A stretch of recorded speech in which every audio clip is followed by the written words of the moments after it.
The RHIC Simulation Center is located on the campus of Union Hospital Terre Haute, which is located in Terre Haute, Indiana, which is on the border of the western border of Indiana with Illinois.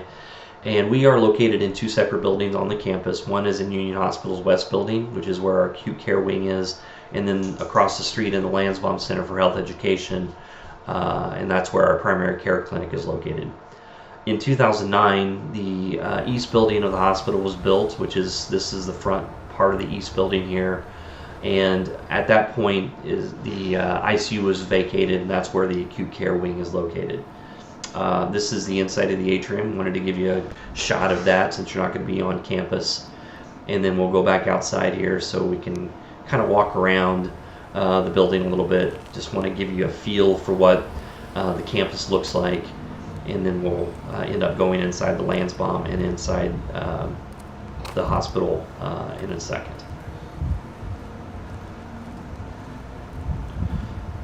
Across the street from the hospital right here, this is the professional office building. This is where a lot of the medical offices for the health system. And additionally, the Center for Education is located over there, and this fitness center. So this is the east building. As we go across, this is the west building, the older part of the hospital, and the second floor of that building you can see is where the simulation center is located. The third floor is the pediatric unit, and outpatient telemetry is located over there as well. I wanted to give you this shot because this is the typical entrance for most students who come into the simulation center through the west building. And then right across there you can see kind of underneath that awning is the Lansbaum Center for Health Education.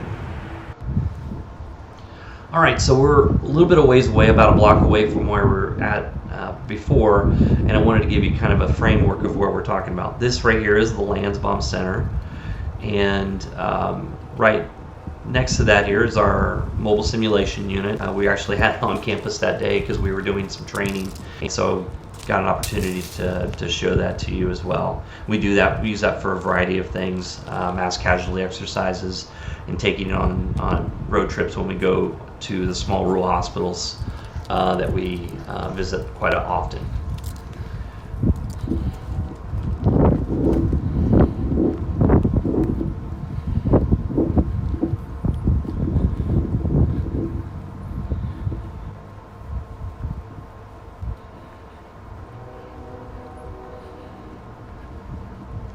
The Lansbaum Center was built in 2001, and it has a lot of classroom space in it, conference rooms, debriefing rooms. Like I said, our primary care clinic is located in there as well. We took over that clinic space in 2017 and added it to our opportunities for students.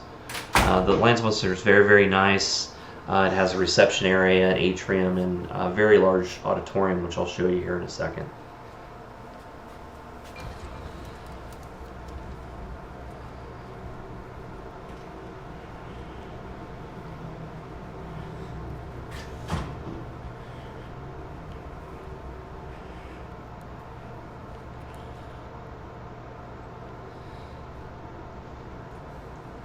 So to the left here is the auditorium, and then to the right is a conference room that holds about 10 people, and then two classrooms, classroom 2 and 3. Both of these classrooms hold roughly about 45 to 50 people, depending on the layout. Obviously, with COVID situations right now, that's limited quite a bit. I think most of the time now we're only holding roughly 15 to 20 people, depending on the event. And the classroom 3 here is basically the same setup as classroom 2. This day we were working on doing COVID vaccine training for some of the med students from the Indiana University School of Medicine.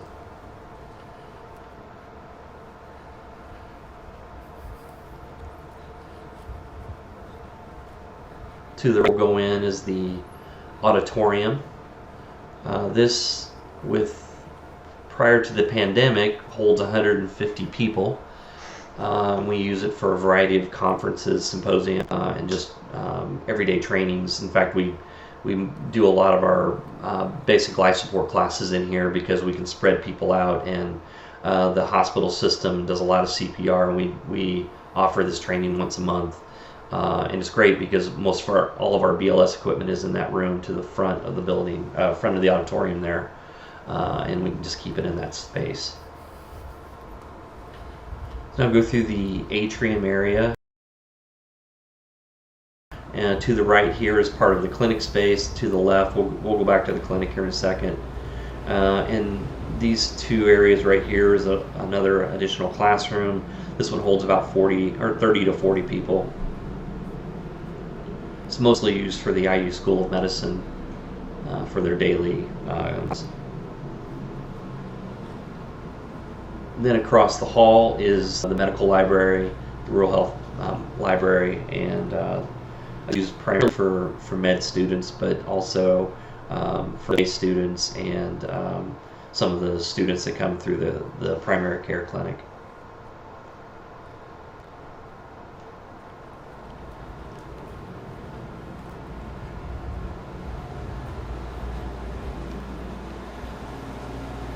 This room to the right here, this is one of the kitchens primarily used when we do large events for caterers to come in and use, or what have you.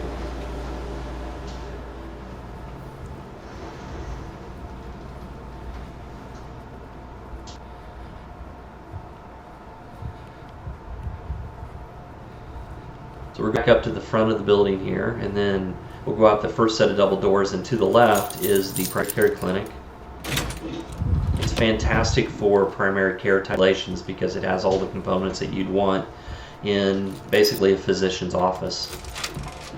It's got a really nice lobby where we can have standardized patients waiting to be seen by the various groups that come through. We can have medical assist students sitting at the desk, or receptionists checking people in. Of course, we have cameras located all over the clinic space, so we can record what's going on in various components of the patient's throughput through the clinic.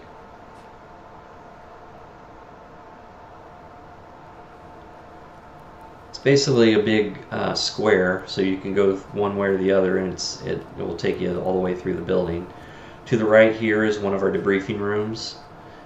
This holds about 10 people, pretty tightly if it's 10, but it's got a really nice system, and can also be recorded as needed. We don't typically record debriefing sessions, but when we need to, or when we need to record whatever in that room, we have the opportunity to do that.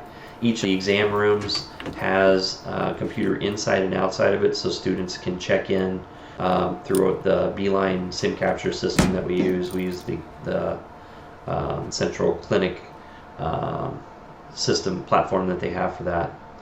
This room, this exam room 9, has two beds in it. This is primarily used for physical therapy type of simulations that we will do, and it's got, of course, physical therapy type beds in it. Each of the rooms has cabinetry to hold store various exam room supplies, and a sink as well. This is one of the primary exam rooms. All of the exam rooms look pretty much identical to this, with exam tables, and then each room has 2 cameras in it, and you can see we've got a cover over the top of the cameras in these rooms. Once a month there is a pediatric urology clinic that comes in here to Terre Haute, and we cover those cameras up in between use, just so we're protecting privacy for people that would come in that clinic. Most of the time, though, it's used for educational purposes. There's a mirrored nurses station on either side of the clinic, so you can simulate what you would do inside the station there. Of course, it has monitors and computers to do some of the charting that you would need to do in those situations. Printers, of course. There's a conference room or debriefing room that we can use for a variety of things, of course, meetings, debriefing, so forth. At the end of the hallway here is a clinical lab, and it's set up as a simulated laboratory. This can be used by a variety of different kinds of students, although I would say this is probably one of our underused parts of the facility. We don't use it to the full capacity that really it was built and designed for. But it has all the appropriate equipment that you would need in a laboratory.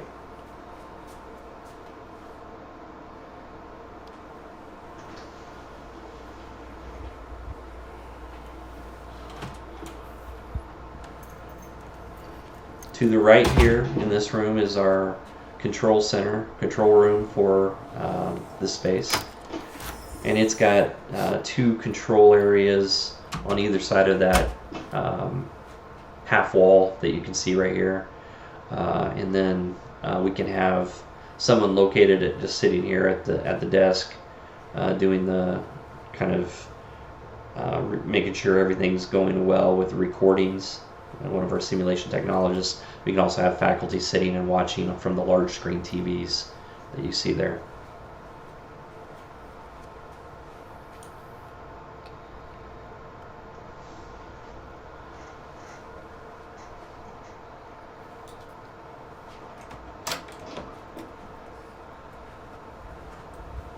I will say all of our space was not designed specifically for simulation, so we've had to retrofit everything, and I've had to use a lot of trial and error to make sure that it's what we wanted. This space was pretty well designed exactly how we wanted. The control room had to be retrofitted to fit our needs, but the rest of the rooms are ideal for what we would use for primary care. Some of the rooms are decorated with for pediatric type of situations, so it's got the wallpaper and pictures and stuff that kids might like. You can see the covers there of the cameras that we use for those rooms.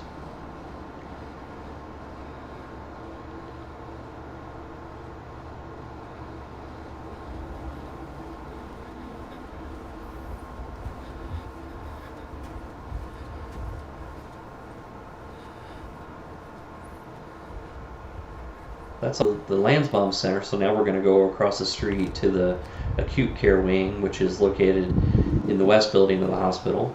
This is what we call the I-70 corridor, which is the hallway that connects the east and west buildings. It's like the I-70 that goes through Terre Haute. Alright, so we're located on the second floor of the building. And if you take a right here, you'll go into the simulation center space. We'll come back through this area. This is the driving simulator room to the left. More storage. On the right here is our skills lab. Again, we'll come back to that at the end of the tour. This is a little bit older part of the hospital. The building itself was built in the 1970s, and so it's a little different than the East building, but works very well for our purposes. When you come into the acute care wing, it looks just like and feels just like an acute care setting, because again, this used to be the ICU for the hospital. This part right here was actually the medical ICU. The acute care wing has 8 simulation suites and 2 debriefing rooms, 3 control rooms, and a classroom. And then we have office space in here, kind of intermingled. Again, retrofitted space, so we've had to deal with it not being appropriately designed for simulation, but we've made it appropriate for what is needed for simulation methodology. The nurses station is really great for a variety of things. We can do a lot of IP events where it's multiple kinds of disciplines coming in and circulating around the nurses station. And then you can go into the various rooms and do your various things. You can have basically a whole simulated nurses floor, nurses unit that a variety of students are dealing with. The room itself has all the appropriate equipment in it. All of the air, oxygen is real because it was built as an ICU, so the oxygen is real. Vacuum is there as well. Kind of gives you a bird's eye view of the nurses station here. There are 2 control rooms in this space. One on, you can see the one-way mirrored glass on the 2 control rooms on the center there. There's a couple of our crash carts here and our Broslow carts right next to them. I did go ahead and show you the inside of one of the crash carts. We do keep those locked, and the defibrillators are marked as for simulation use only. They are maintained by the hospital's biomed department, which the stickers are on the back. I didn't actually show that. I apologize. There's a crash cart code chart paper. Of course, we use all demo dose medications, no real medications, and try to keep it as organized as possible. We do a lot of ACLS classes, so these things get ransacked quite a bit, and so we're constantly having to have the instructors redo all of this. You can see the various drawers here. This is all the syringes and IV start kits and saline and so forth. Respiratory supplies there.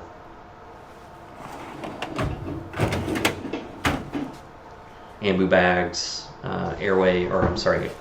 oxygen tubing and so forth. Nothing in the bottom drawer. So then we look at our Broslow carts, and if you're not familiar with Broslow carts, these are for pediatrics, and each drawer is separated out based on the size of the pediatric patient, from the neonate to the large pediatric patient, teenager.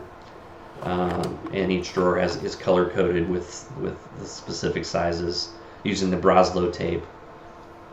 This is the medication drawer, of course. Again, demo dose medications. That is the Broslow tape. When you stretch it out and you measure it with the size of the patient, it tells you which drawer to use specific to that. And each drawer has the appropriate sized equipment located in it. Again, these get used a lot we do a lot of pediatric advanced life support classes, and so these are constantly having to be refilled and supplies changed out.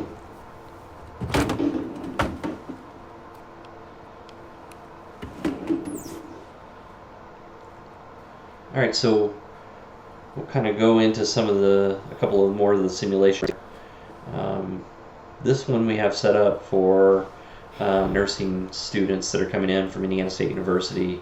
They're doing some trach care and mouth care on the patient. I did want to show that although all the rooms have windows so you can see in and out into the nurses station, we do have blinds that give privacy to the students when they're doing actual simulations. And most of the time those are closed, but I wanted to have them open so you can kind of see what it looks like through the center. This room set up for some OB simulations with our one of our Victoria models and one of our HAL models here. The great thing about being a hospital, of course, is that we get to utilize all of their equipment, and we actually have warmers to mimic what the hospital has. We have this set up for, I think they're doing some umbilical line things, like a neonatal stabilization type of simulation. Another one of the offices, I call this room the bullpen. This houses 2 of our clinical simulation specialists and our simulation coordinator, and they share that space. It's a little harder with the COVID thing. We've been trying to keep every bit more. An office space is a little bit of a challenge for us. This is one of our debriefing rooms at the center. Holds roughly 8 to 10 people. Again, COVID, we limit that more to, I think 5 is what we put in this room.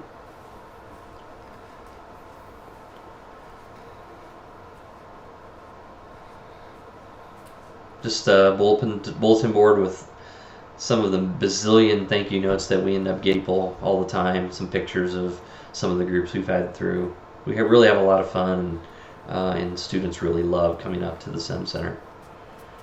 This is another one of our control rooms, and we can of course control everything from here. We use Beeline Sim Capture for our recording system, which is a cloud-based system located here. We do have servers that can store all of that, but it's stored in the server and then transferred to the cloud system from there.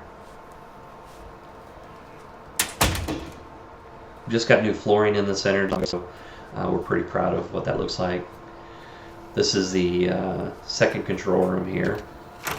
In the back part of that is where our servers are located at. Again, faculty can come in and view while we're doing simulations from these rooms. The nice thing about these two control rooms is that they are located directly behind the nurse's station, so we can view everything that's going on, all the action, while it's happening, which is great. We can also record the nurse's station and listen in on what's going on through the microphones we have set up. We'll step out of the control room here and then start making our way towards the back part of the acute care wing of the center. There's the new flooring that I'm proud of. Finally, we had carpet that was here for about 7 years and it was looking pretty dingy by that point. These right here is our registration area. We have iPads that students can register on, as well as do their evaluations afterwards. So they will come here to that station to fill out their post-simulation evaluations. We use a Pyxis, of course, for medication administration.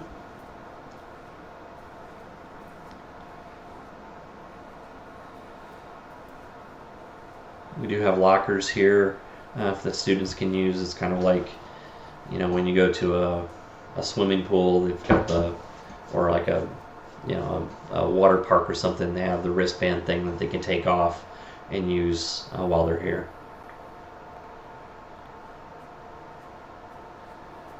This is the back part of the center, and there are 2 additional sim rooms, a classroom, a debriefing room, and a control room back here.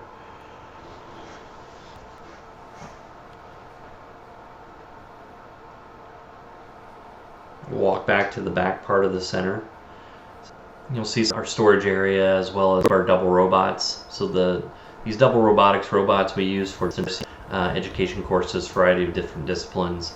It's basically an iPad on a Segway. You might have seen these before, but this allows us who are living in California or Timbuktu to be able to be a part of a simulation here in the center, and they just wheel this around, using their own iPads, iPhones, or desktop computers. This is some of the storage closets we have. We hired procedural kits that we get from the hospital here.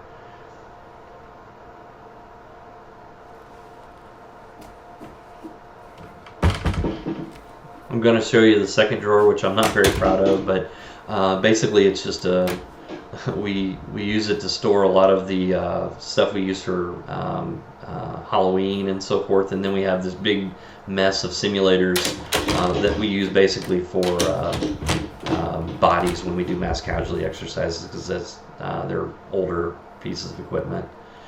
This is some of the OT and physical therapy equipment that we have that we use quite a bit. OT and PT are one of our largest users. Athletic training also. All right, so we'll make our way. On the left here is one of our debriefing rooms. This room's a little bit different because we can use it for debriefing, or we can have students and then practice doing things. A simulator, which is located directly in the room here. We use this a lot for the PALS and ACLS classes, because you can be right there and then go walk right over and create code or things like that. We walk back out, and this is another one of our office spaces. This is the lead clinical simulations specialist office over here. As I mentioned, she also has one across the street in the Lansbaum Center. And both her and I are constantly going back and forth between the two areas. Doesn't really present a problem because we're back and forth so much anyway.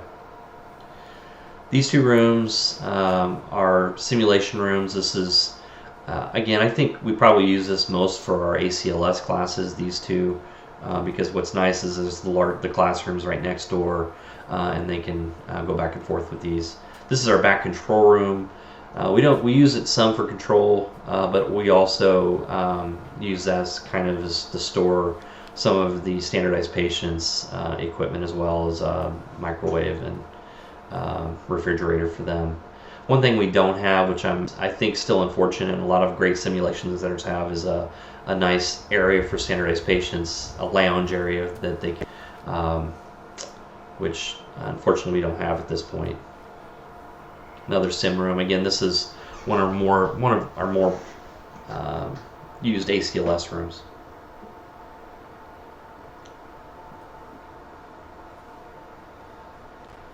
This is one of our classrooms.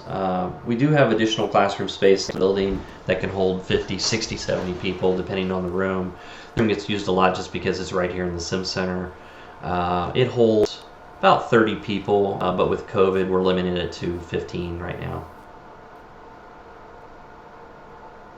We just did, right after this video, put in a brand new 70-inch monitor in this, so it's nicer space. We also just did RHIC boards for each of the rooms.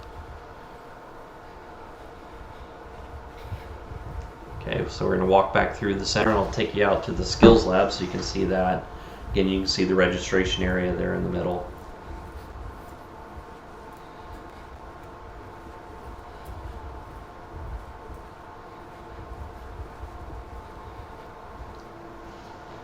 We're trying to use, and I think we do a really good job of using our space the up has the capability of doing. This is one of our supply rooms. I wanted to show you in here so you can kind of see how we organize this. It is a small space, but we do with what we can with it. All of our equipment is provided mostly through the hospital as far as our supplies, our supplies, and these are all marked as for simulation only, or the piece of equipment is taken out of this room with a sticker. And this goes everything. We have, gloves and trach kits and central line kits and spirometers. These are some of our demo dose medications that we keep in here until we put them into the Pyxis. Some of this simulated swab sticks, Foley catheter kits. Pretty much all of our medical supplies are located in this room or in our skills lab. For the stickers that I said what we use. So before somebody takes something out of here, they pick up a sticker and they take it out.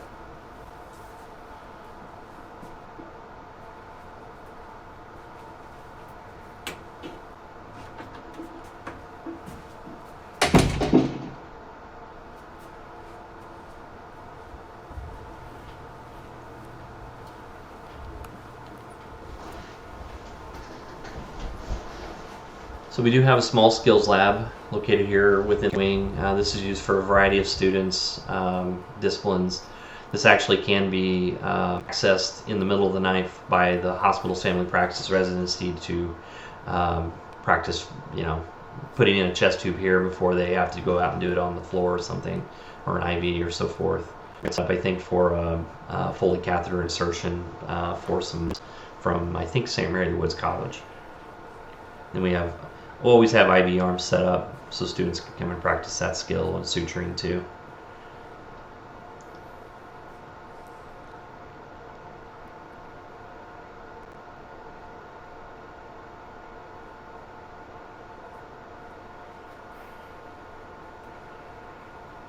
Just recently purchased and not yet installed brand new scrub sink. This was requested by our PA students and by the cert techs from Ivy Tech Community College. This here is just the storage area for a lot of the training supplies that we use that we don't have laid out for a specific class. We pretty much have every kind of procedural task trainer to think of, and then this just kind of gets also a variety of different things. Ultrasounds, the colonoscopy, bronchoscopy trainer that we don't want very much. Some robots. Some of our equipment that we take out on the road.